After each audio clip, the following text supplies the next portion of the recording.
Are you the quantum mechanics? Yes, we are the Quantum Mechanics. We're the paranormal podcast for the believers, the doubters, and everyone in between. Did my first real Christmassy thing last week, Ben. Okay, what was that? Did the light trail at Blenheim Palace. Oh, yeah. Oh, it was amazing. Good? Yeah. I think I spotted the weeping willow. The Whomping Willow. The Whomping Willow, yeah. At the other side of the lake. Yeah, yes. I think so. I wasn't quite sure. It looked like it. And there were some people walking in front of us and they insisted on touching it. So I thought, well, yeah, it's got to be, right? You wouldn't just go up and hug a tree for no reason, would you? No, probably not. And was there a blue Ford Anglia wagered in the I didn't see the blue Ford Anglia. But I was thinking, if you got the Whomping Willow, you'd think they'd make more of it, wouldn't you? But they keep it quiet. Maybe they're trying to protect the tree. I think, yes. I think there's enough people that would come along and do something like try and make a wand out of one of its branches or something. Right, or carve something into it or something. Yeah. The Whomping Willow was here. Cool. But it inspired me. I've got a little bit Christmassy. So next week's episodes, I know we said we were going to maybe swerve going Christmas stories, but I thought, I'm not having any of your bar humbug. I'm doing it. Okay, fine. Yes, it'll be a fireside Victorian true ghost stories as reported in the press at the time. Well, this episode couldn't be further away from Christmas. Okay. If I'd tried, and I hadn't tried, to be honest.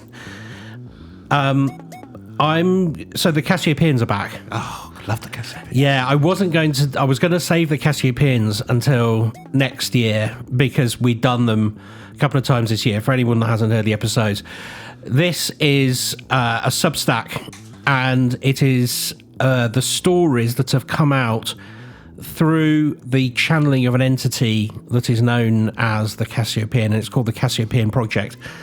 This is an extraordinary story because it ties in with what has just come out has been the Age of Disclosure movie, which is all about encounters with UAPs, encounters with alien bodies. And there's also been a couple of books about it as well. And also Joe Rogan has come out with a few things recently. And I want to tie all that together with the story that has come out on the Cassiopaean Substack about alien recovered craft, because it's quite a doozy. And this has taken me all week to put together. I've been up till sort of 2 a.m. getting this right because it's quite a complicated story. Now, just to recap, because I always try and remember exactly how the Cassiopaean thing works. So there's a group of academic scientists, mixture of people. And they really do it like a planchette. Yes, and they effectively are channeling. We don't know if it's an alien creature or an entity from a parallel universe, right? That's right. They just refer to it as the entity. Right, and it's got they ask it questions, and it gives sometimes gives insights into what's happening, but it does go a bit riddle master, doesn't it? Maybe yes, maybe no. Yes, you're getting closer. Yeah. And they covered things like, what was the Loch Ness Monster and various other bits and pieces. So, yeah, I'd be interested to see what they've let loose this time. So a lot of what is reported on this Substack are conversations they have. And this conversation happened in 1994. And it starts with the entity saying, "You are not yet aware of the extent of which humans have been aided in technological advancement." Okay. That's quite a thing. I'm thinking 2001 and the monolith and all kinds of stuff. Oh, yeah. Well, fast forward to 2025, Dr. James Lakatsky, who's a career intelligence scientist, you've probably heard of him in the news if you float around the parts of the internet that I do. He released a book confirming the US government possesses materials that can be made instantly transparent and are amenable to quantum effects at the nuclear level. Now, you could have some fun with that. Yes. I am saying the words, I don't really know what that means. I think it means that there is a material where, because at the moment, if you have a piece of sort of earthly created material, you can only manipulate it in ways that we understand through conventional physics. Yeah. I guess that's what he means. And these have extraordinary properties. Also, Age of Disclosure. And there was a great quote. So Dan Farrow, who's the filmmaker, he sat with Joe Rogan, and he says these craft weren't just recovered, they were gifted. Okay. And that's what made me think, that's how all of these things came together in my mind after reading the Substack. So I'm wondering, because we had a delivery last week and it went missing, and I found it today. They shoved it behind one of our bins. Oh, yes, I get that all the time. Yeah, yes. which was a bit annoying. So Did you find a UFO behind No, there? the reason I'm saying that is because how would you explain Roswell? But maybe they just kind of threw it out, threw the parcel out the kind of van, the UFO van, and it crashed in Roswell. We'll sort of get to that. Oh, okay. Actually. You're going to shed some light on that. Yeah. But what you need to know is what we're doing is embarking on a journey where your phone, the internet, the stealth bomber, they're not products of human evolution in technology. Right. They're artifacts of an intervention, basically. Okay. Right. The microchip, the integrated circuit, it feels like we've come a long way in the last 80 years. And I think we all know that. Yeah, quickly. The books tell us the 20th century was this golden age of human genius. We went from steam engines to splitting atoms, canvas biplanes to hypersonic missiles, and we thought we were smart. Yeah. But what we're talking about here is a shadow history, a history that is being talked about in compartmentalized projects, I nearly couldn't say that word then, since the 1940s. And curiously, a history that was laid out in detail by these entities in the 90s. And it proposes something that we will talk about as bootstrapping. The idea is really simple. We didn't invent the modern world. It was reverse engineered. Right. So let's go back to 1950. And there's a writer named Frank Scully who publishes a book detailing a source called Dr. G. G-E-E. Right. I thought it was Gee, but no, it is G. It is G. The scientist... I think Carol G. Yeah. The BG... No. This scientist described handling debris from a crash. He talked about a strange cloth and seemingly metallic material, stronger than steel but light as a feather. He talked about mechanisms that seemed to produce anti-gravity effects. At that time, he was laughed out of the room. A hoax, a grift. That's all it was. Is that where Scully and Mulder and Scully gets the name from? Oh, possibly. It's the dog coming in. We've got lots of dog action as we're recording. So Oh, he just opened that, didn't he? I tell you what, you keep talking, I'll close the door.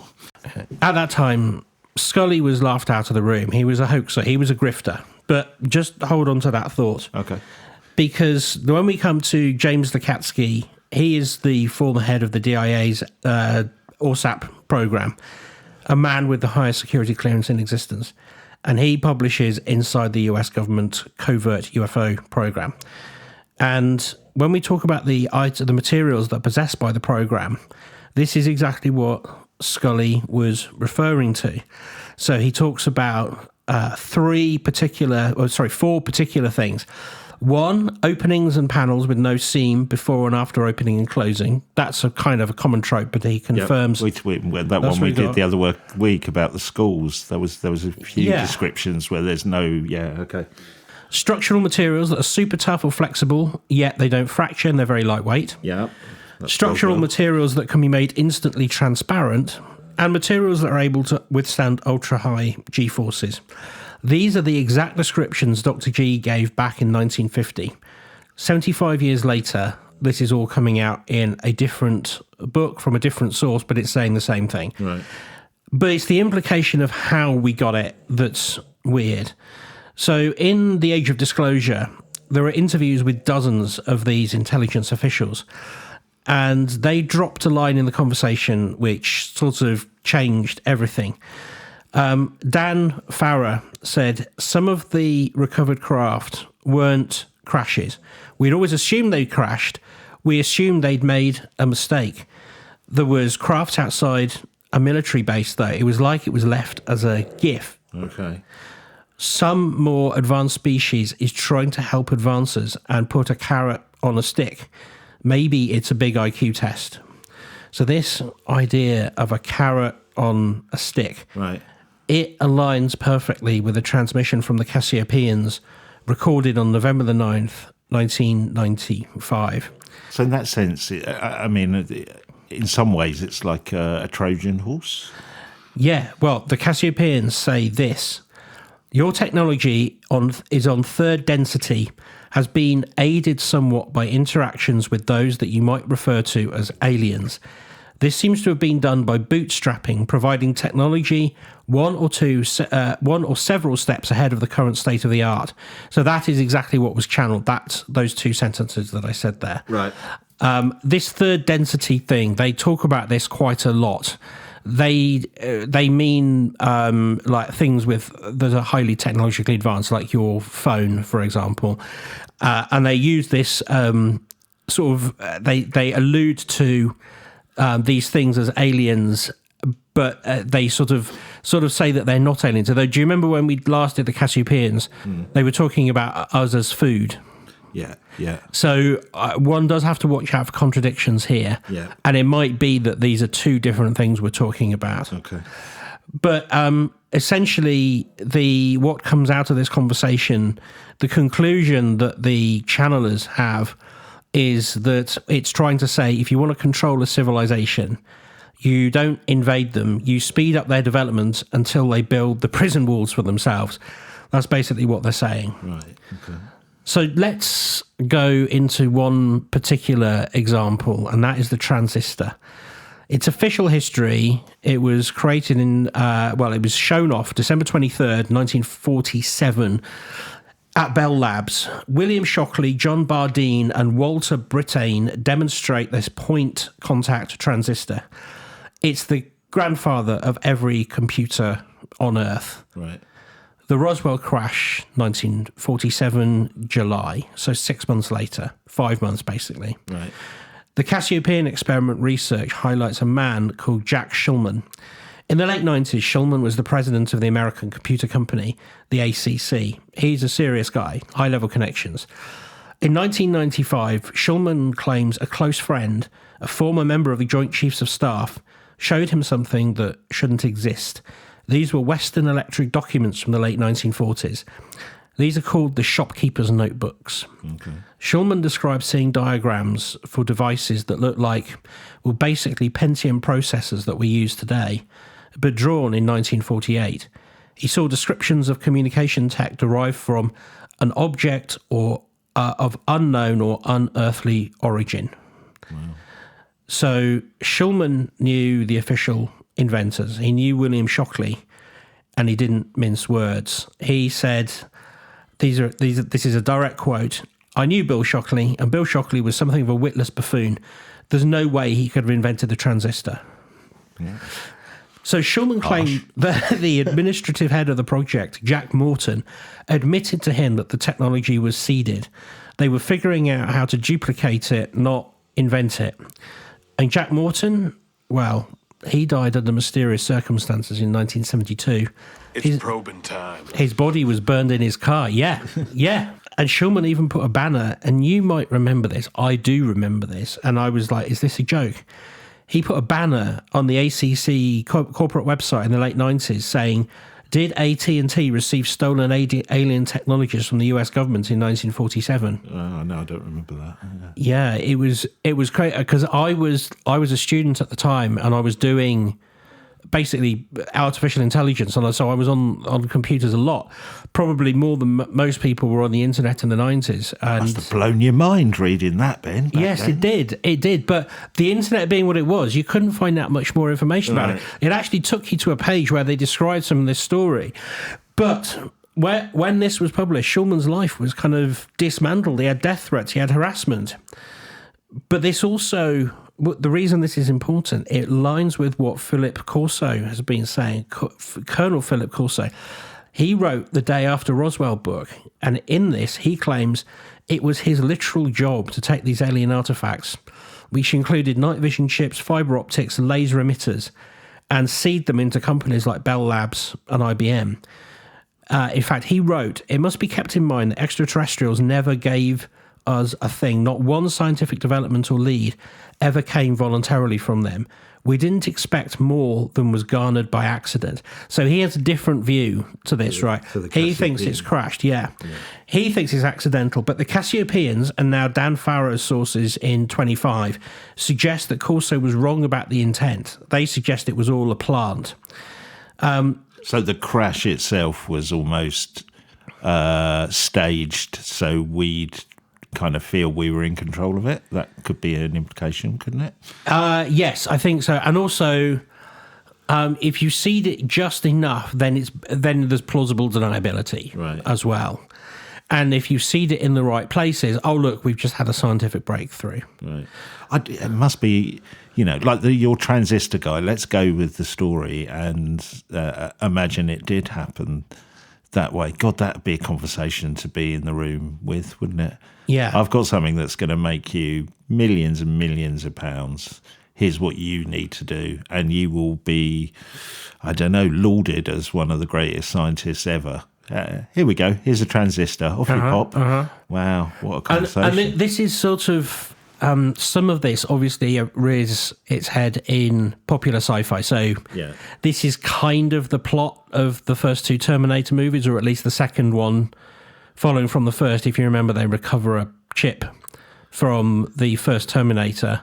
Yeah, there's no kind of alien connection, though, is there, in the Terminator? No, there's no alien connection, but it's that chip that causes the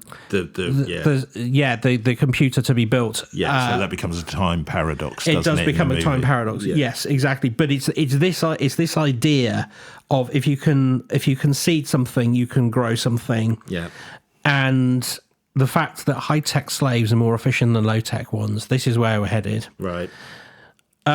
Let's talk about some of the specific moments in these stories, because they... Sorry, just that last sentence. When I'm just death scrolling around YouTube, I'm not sure they'd agree. Well, no, but you have been silenced. You have been mollified, haven't you? Right. So... Okay, so to take another example, I haven't written this down, but it just appeals to me. And this is a very niche reference, but if you remember the BBC TV series Tripods, which was loosely based on War of the Worlds, I mean, very, very, very loosely, humans are enslaved by having a microchip placed in their head. Yeah. And the whole of the world is reduced to an agrarian society again. But they're allowed to go into, there's a bar, I think it's called the Pink Parrot, and there is various entertainment put on for the humans because it stops them rebelling against these alien overlords. So the chips control them to an extent, but giving them some form of entertainment that they find incredibly alluring means that they are much more malleable. In this case, this is what we're saying. All of this technology makes us more malleable. I mean, goodness, you only have to look at social media to see the effect it has on people's outlooks, voting patterns, their political stance, all of that. Once you've wielded that amount of power, if you are the overlord, you can then manipulate that. Yeah. But let's just go back to the story, because some of these moments, I'm building a case here. Okay. The work of Leonard Stringfield, again, you probably will have heard this. He's one of the first researchers to take crash retrievals seriously. And he had a source as well, a retired army officer who was a high rank, and he was working in Texas in 1955. One night, it is claimed, this officer is hooded. Him and a group of experts, they're driven in silence. When the hoods come off, they're in a converted aircraft hangar. The walls and floor are painted a distinct blue. This is the Blue Room at Wright-Patterson Air Force Base. Right. There are tables set up, shelves covered in objects. The officer describes lasers, integrated circuits, printed circuit boards of a design that would become commonplace decades later, but then they just weren't. This is completely new. But then they go into the next room, and this is what they describe. A small room containing 4 large aquariums filled with pink solution, each containing a small body of a grey-skinned, oversized cranium, huge-eyed, no-haired creature. They were told to study the objects, determine the purpose, work out if they could be duplicated. This is the electronics, that is. Yeah. They were not told where they came from. And it's this compartmentalization that's the key. The Substack project refers to it as stovepiping. It's got a name. Right. If you're a scientist at Bell Labs, you're given a piece of paper and told, we found this in a Russian sub, or this is a prototype from another division. You study it, you replicate it, you win a Nobel Prize. You never know you're reverse engineering the hull of a craft that travelled 50 light years to get here. In The Age of Disclosure, they detail exactly who holds these secrets today. It's not just the Air Force, it's the CIA's Office of Global Access. It's Lockheed Martin, Northrop Grumman, Raytheon, Battelle. This is where we get this breakaway civilization concept. We've got it all here. And bits... Well, okay, so I've got two thoughts. There's one that maybe goes against what you're talking about and one that probably does make sense. So, yeah, I'm thinking Skinwalker Ranch and Bigelow. You know, you could almost see he got technology that made him rich and famous, but just couldn't help pushing it a little bit further and buying Skinwalker Ranch to kind of investigate it all. Do you know what I mean? That's what I was thinking. Yeah, but again, he's been stovepiped because he doesn't know what he's got or where it's coming from. And Skinwalker... But I wonder that's why he was so obsessed with Skinwalker, to find out. Yes, quite possibly, because, if you had access to, I guess, other entities that you can communicate through, maybe they can reveal some of this, just as the Cassiopaeans are doing. Yeah, that's probably one way. And this piping malarkey, I was thinking... Stovepiping. Yeah. Piping malarkey. Bob Lazar was coming to mind, how that fits in. Absolutely, yes. Because he believed he was working on an alien craft, and... He did. It feels like they didn't go to huge lengths to disguise that from him. But I guess you get to a point in a project where you've got no choice but to let some people in on it, have you? Well, no, but he didn't know. He knew who his boss was, but he didn't know who his boss's boss was. Right. He wasn't allowed to talk about this project to anybody else he was working with. Yeah. He wasn't allowed to look at any other part of the spacecraft. Now, he does detail that moment where he climbs into another craft because he gets permission because he wants to go and analyze a very specific thing, but he's not allowed to spend any time. So he talks about going through what is basically the control room. He describes those small seats, and then this piece of mesh that opens in a very pleasing way. So it's not extraterrestrial. It's just got a very pleasing way of opening. Right. Because he needs to go downstairs and look at something. But he doesn't know the people who are working on, for example, the guidance systems or the fuel or anything like that. And he's not allowed to debate it. So he actually brings up the fact that science advances through debate and conversation with peers. This is why they've been struggling for so long to come to terms with how the propulsion system that he was working on works, because he hasn't got anyone to share the ideas with. Love that when he brought that up. Yeah, thanks, Bob. Cheers. Yeah. We'll get back to you. Yeah, well, you can't go to a breakout room and go, hey, guys, I've got this great idea, and someone else build on that idea. You can't get any of that. Yeah. And so I think Bob Lazar, his stories and evidence build on this idea of stovepiping being a thing. Yeah. I want to tell you about just something which sort of adds credibility to this as well. Dr. Anne Brady Estevez from the National Science Foundation, she said that the insiders told her there are materials that disentangle when tampered with and reconfigure themselves, materials that are, quote, centuries ahead. So if we have all of this tech and we believe it's hiding in all these places, can we be more specific? Can we work out really where it is? Can we get our hands on any of this? And the Cassiopaeans are asked this direct question, and they're asked it about in the context of the US stealth fighter. And so the host says, can you tell me more about the US stealth fighter? Has it got alien technology in it? And the voice of the Cassiopaeans comes back via the planchette. Stealth fighter contains some alien-inspired technology. But they go further. In 1998, they are asked about man-made UFOs. And the Cassiopaeans say, not man-made. So they push back. And the host says to the Cassiopaeans, you're implying it was standard physics and engineering. This is what we're looking at, yes? And the Cassiopaean says, no. 3 and 4, 30 to 40,000 years ahead. And this is the disconnect. So we've heard people talk about the legacy program. What we have is public science, your rockets, your jets, and then we have this legacy program. And this is where it comes from, this kind of 2 stages of advancement. So whistleblower Matthew Brown, who testified about the Immaculate Constellation program, explicitly mentioned alien reproduction vehicles. He told George Knapp, we have absolutely replicated some of these capabilities in inferior forms.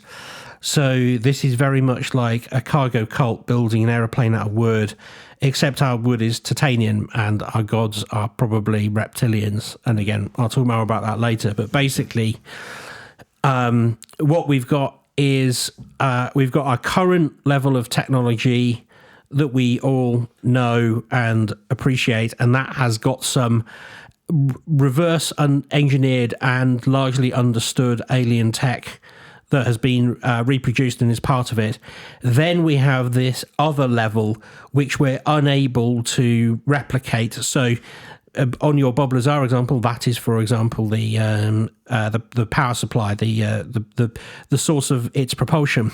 Yeah. And what this is pointing to, and this is what the Cassiopaeans are pointing out, is that we can look at these things and we can try to build them with our own current understanding of the technology, but we're just building a useless wooden aircraft.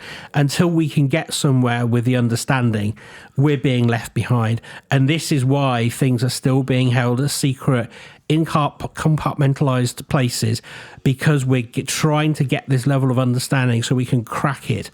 And the reason we're not sort of flying over the world with air supremacy or whatever is because we haven't worked out how it all works yet. Right.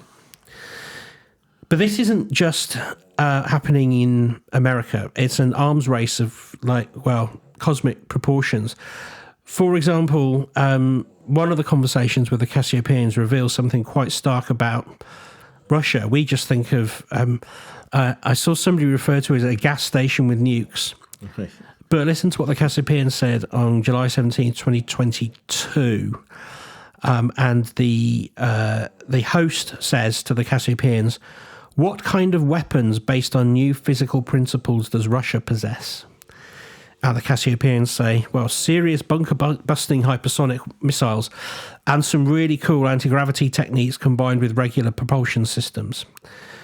So they say, right, hypersonics, avant-garde, Oreshnik, we see these in the news, but you Cassiopaeans, or you imply that there is an anti-gravity under the hood.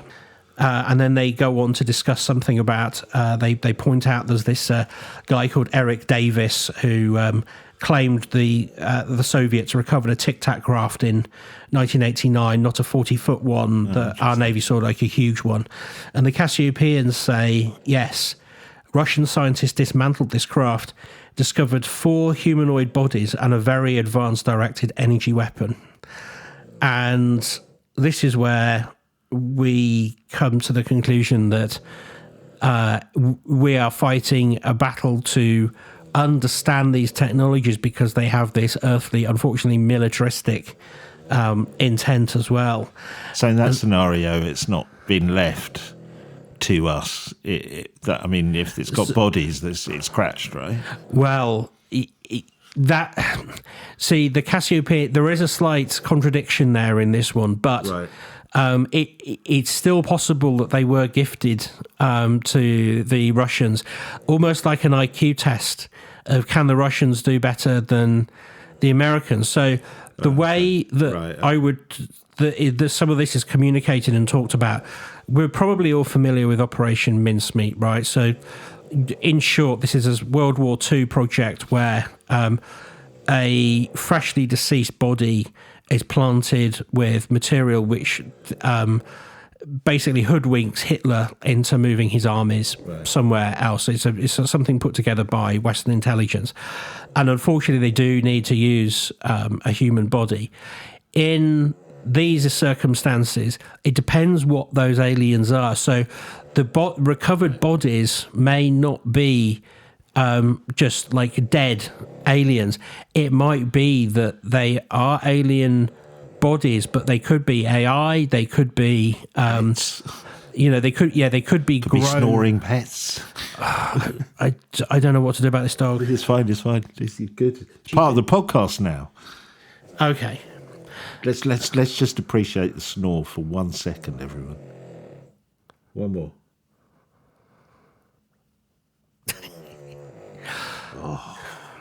Got our own Cassiopaean in the room. Sorry, where were we? So yeah, test. It's a test. It's an IQ test, and it might not. It's not necessarily the equivalent. The masters might not be these dead bodies. The masters might be the people that created those dead bodies. They might be working on their behalf. Yeah.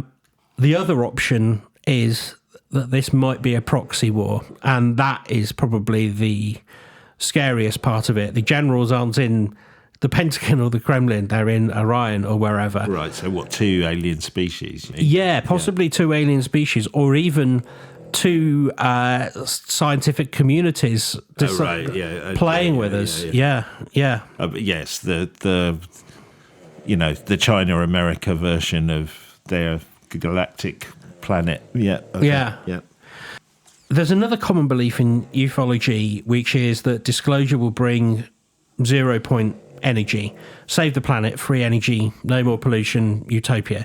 A lot of people talk about that as a reason to get all of this stuff out there. There's this sort of, I would say, slightly paranoid belief that somewhere locked up in a room is the secret to all of the world's problems when it comes to power. And that would sort of somehow, in a way, make sense, because if you can unlock unlimited power, then it's not just, I think a lot of people think of it as, I could just run the air conditioning 24/7, or, I can drive around the world and I don't need to worry about filling the car with petrol. It's much more than that. If you think about what's happened to us in the last maybe sort of 10 years, all of these giant data centers that are creating the AI that we're becoming more and more reliant on, that sucks huge amounts of energy. One of the things that could slow down the speed of AI adoption around the world could be the amount of electricity they use and our ability to generate it without suffocating ourselves. This would be a way out of that.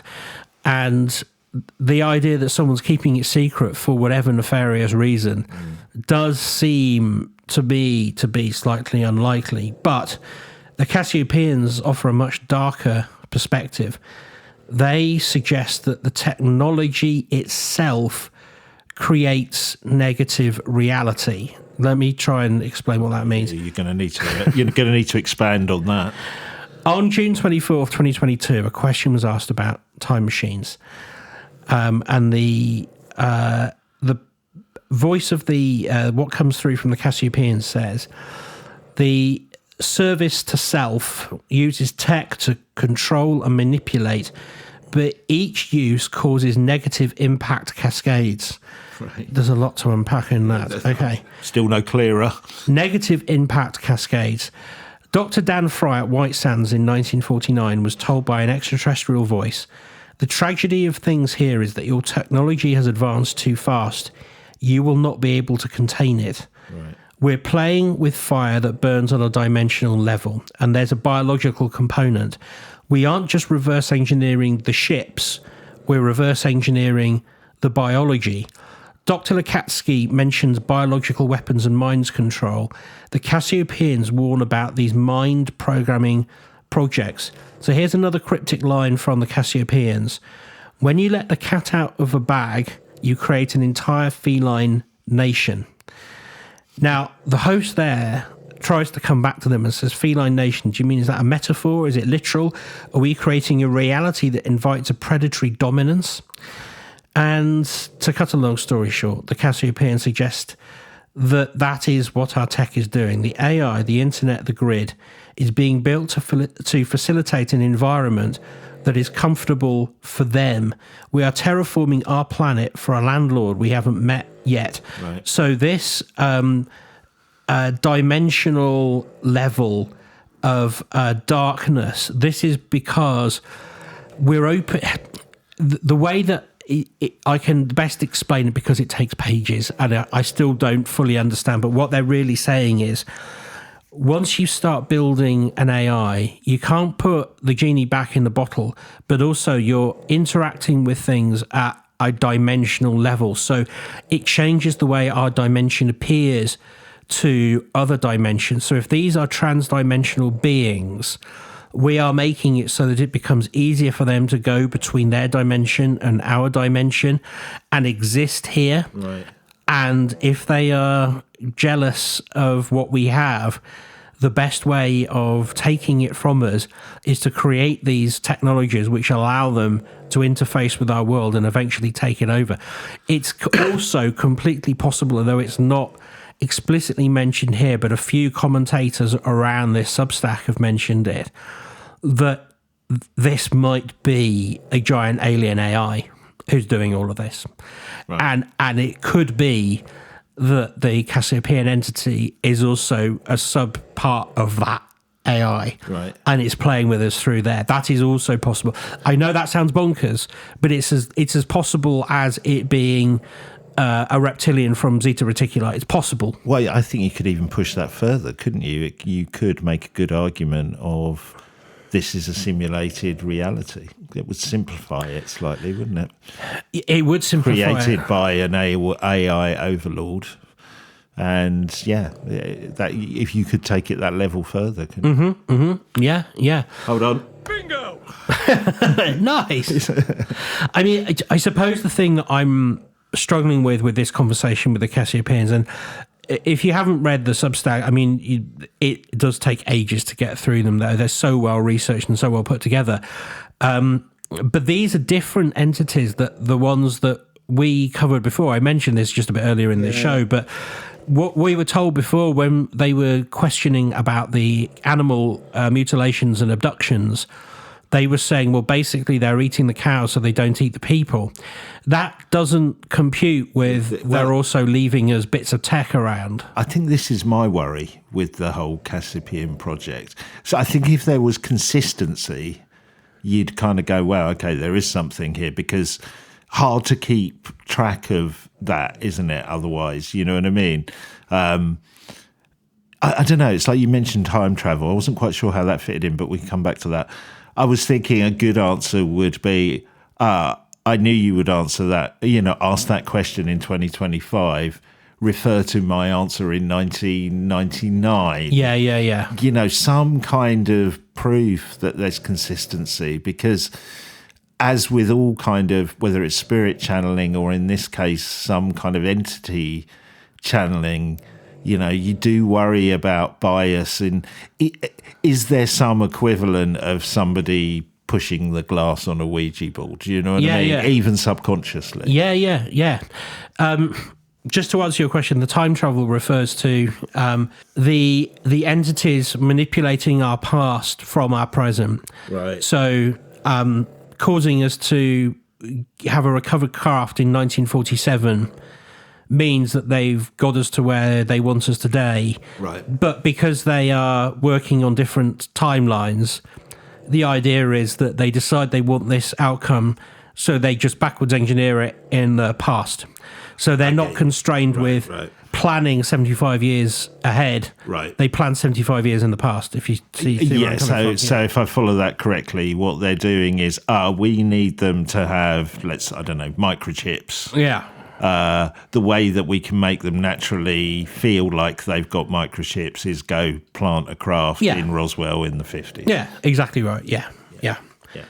If we have got ARVs that can travel through the solar system, which is what they're hinting, why don't we see it? Why are we still fighting wars with tanks and drones? And so Dan Farrer, his sources, so remember he's current, he says these cards will not be shown until moments before a nuclear war situation.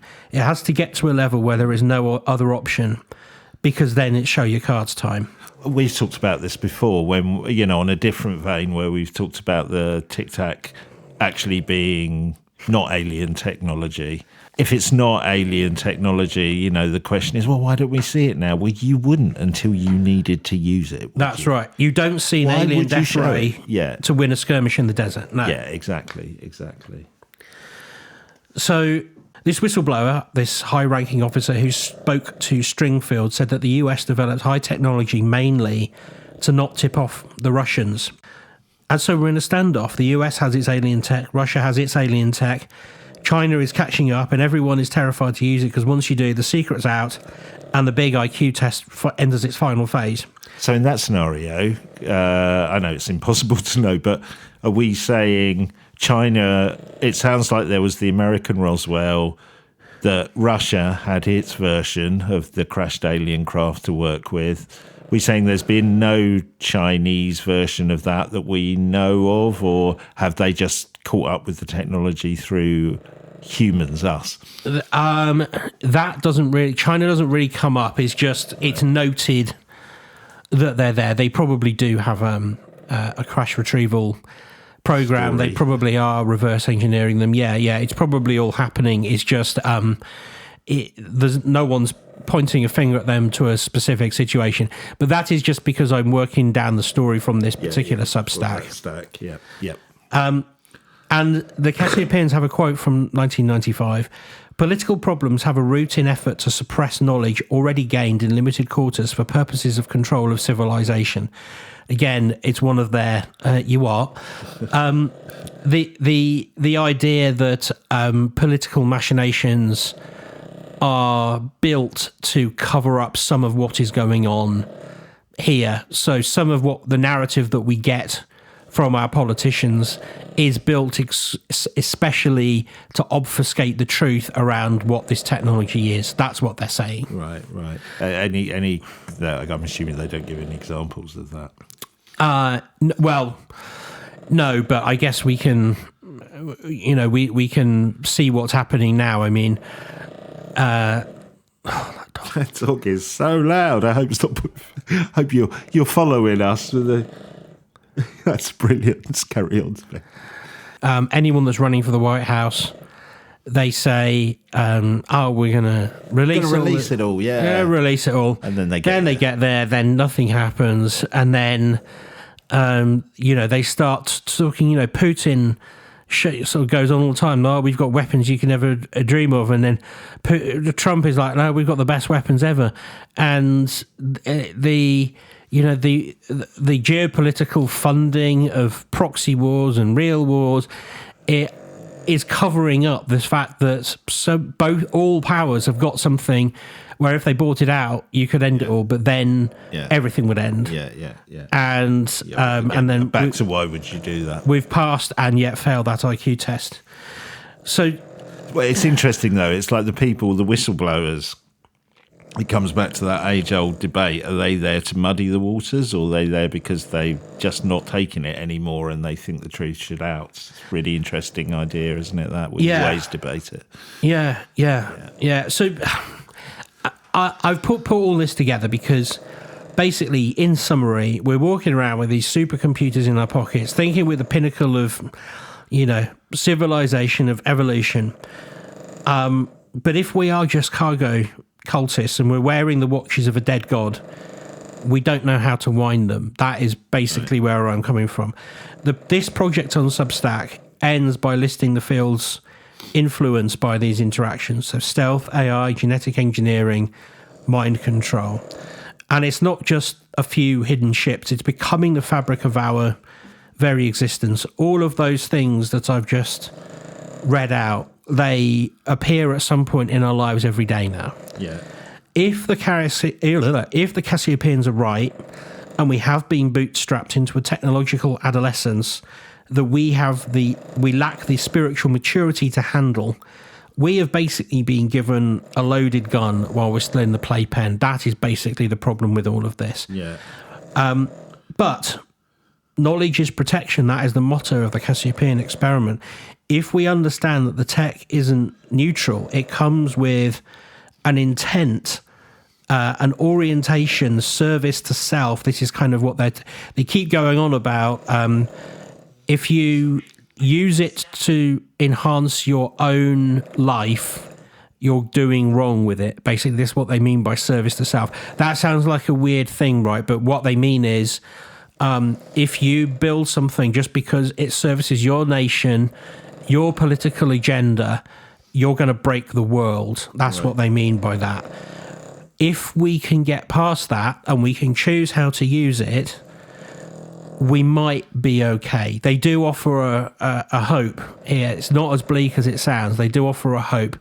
But we've got to grow up, and we've got to grow up really fast. Really fast. But I can't. How would that work though? Because they're so powerful. If it's true, they've got such control. They can go back in time, plant Roswell, do all this stuff. Suddenly, we all, Russia, America, China, they all have a big hug and go, let's share all this alien technology and work together. That's going to make everything okay? How does that work? I'm not sure it's about working together. I think it's taking the choice of, when you have got something that powerful, realizing how powerful it is. And unlike Oppenheimer, who regretted after the affair, you control it before the event. Because this stuff isn't necessarily... I want to be very clear, they're not talking about just stuff that blows people up. We're talking about a shift in our reality. We're opening new gateways into our world, literally, to allow aliens in. And what they're saying is, rather than go, oh, maybe that's a cool idea, let's try it, maybe don't. Right. And resist that temptation. I love this idea, though. I'm just thinking it through of, let's say they are AI beings. Let's say there's nothing physical about this. It's just, that would really be interesting, that they need us to build the server rooms and all the energy so they can transcend into our world. So this is all a plan to make us technologically advance ahead of our time so they can actually physically move over into our world. That'd be a great sci-fi idea. Oh, yeah. And to an extent, I think we have... there's sort of like a Black Mirror episode. I think we sort of feel like we might have seen some of that story before. Yeah. I think the reason I wanted to bring this up today, and the reason why the Substack is important at the moment, is because there are some big bombshells in that movie, and I'm not going to spoil it for you. I've given you some quotes from there. There are some big bombshells coming through on these books, and to an extent, the hearings in Congress and such. And I don't think it's feasible anymore to say these are the ramblings of people who don't know what they're talking about. Because if we go along with that, we have to assume that there are some very powerful military figures who are so deluded they're unable to tell the difference between a craft that is sat in pieces in front of them in a hangar and the moon. And I just don't believe that to be the case. Now, these Cassiopaeans, I think sometimes it's unhelpful if we take this literally, because, like I said, there's a lot of contradictions, but there's also a lot of real information, or when I say real information, I mean verifiable information that's coming through. And it might just be that it's having a difficulty sort of communicating across language barriers or across cultural barriers, or whatever sort of barrier it is that exists between the people who are talking to the entity and the entity. But I do think we must recognize that this isn't something where it's not going to go away, and it's not at the moment. It is sat at the behest of some very, very powerful people in some very dangerous countries, and that should make us all feel rather uncomfortable, I think. In the extra scoop, I want to talk more about Battelle, which is one of the companies involved in this, and a very specific scheme that has been uncovered with them. It's quite worrisome, and we'll talk about it with our patrons, patreon.com/TQM pod. less than a coffee per month. In fact, it was. I bought a flat white on the way over that was £5.10. We're 60p cheaper. Well, we are. Well, I think even cheaper than that because it's in dollars. So oh well, there you go. Yeah, there you go. So yes, you get normally you get this main episode a week early. You get Ben and Peter's extra scoop where Ben's gonna basically take us into some dystopian nightmare. Merry Christmas, everyone. Yeah, access to the Discord server and really nice community that we post quite a lot of stuff on there. And dog-free episodes. Well, I don't know. We're going to record after this. I'm not sure it will be dog-free. One thing I was thinking about, come and join us there. One thing I was thinking about with our alien overlords going, look, this process is going too slow. We're going to have to give them the secret code. So they send us 6-7 and they go, they've done what with it? They've done what with it? It's the key to everything, you idiots. Come here, youngling. 6 and 7 is the numbers you need. 6, 7. I'm so glad. I mean, I'm sure there's loads of wonderful reasons for having kids, but oh my God. Like I hear from people in the pub who have kids, it's driving them mad. Really? Yeah. No, but I mean, my kids are a little bit older, so they're not going to pick up on it. I love that that footage of Keir Starmer. Did you? Our Prime Minister, for those in America, it was very, very funny. He went into a school. And some kid who was reading a book to him went, it's page 6 and 7, and then do it. And then he encouraged all the kids to do it. And then he got told off by the headmistress of the school saying, we've been trying to stop them doing that for weeks and you've just encouraged them as the Prime Minister. Yeah. That's another fine mess you've got us into. I always ask you this just before we go, and I think every time we talk about the Cassiopaeans, where do you land on it? I mean, I get why it's obsessive going through the Substack stuff. Do you are you in or out? Are you just like, I don't know what to make of it? Of the Cassiopaean project? Yeah. I think there's definitely more to it because they cover all sorts of different topics, not just aliens. I think there is something to it.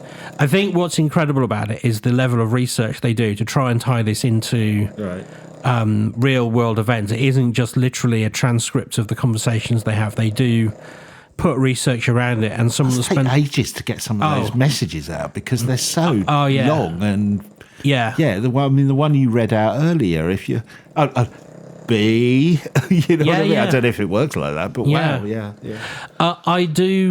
I do think they're channeling something. I think, as always, it's what it is. And I know it always comes down to it, and I always say it.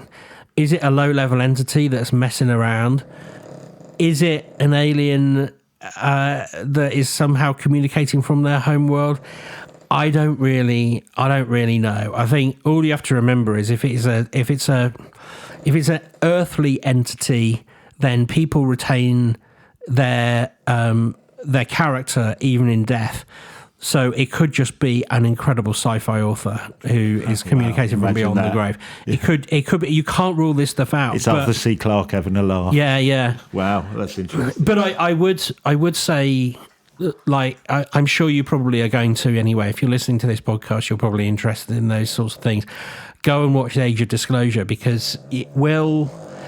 Even if you already don't need any persuasion on the UAP front, I think it is worth watching, because I think what it'll also do is maybe shift your perception on, because I can't get out of my head, they're the little green men or the little grey men from Zeta Reticuli, and they build a ship and then they come here and they come and play with us apes. I think there's a way more to it than that, way more. And I think this opens your eyes to the way more. I think that is the 11-year-old me sort of still thinking that way. Changing it up and recognising it for what it is and our place in the world is what that film will do. And if they're all making it up for a big laugh, then I've been had, but I just don't see it. Interesting. All right, well, as Ben said, we'll be discussing this more on the Ben and Peter's Extra Scoop. So patreon.com/TQM pod. Come and join us there. become a Patreon. And yes, we'll be back next week. And I'm going full on Christmas. I don't care what Ben says. I'm going Christmassy. Humbug.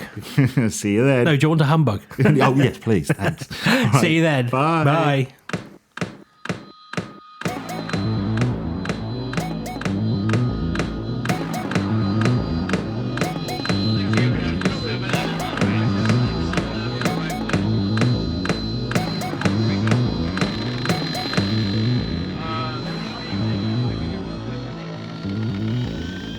Are you the quantum mechanics?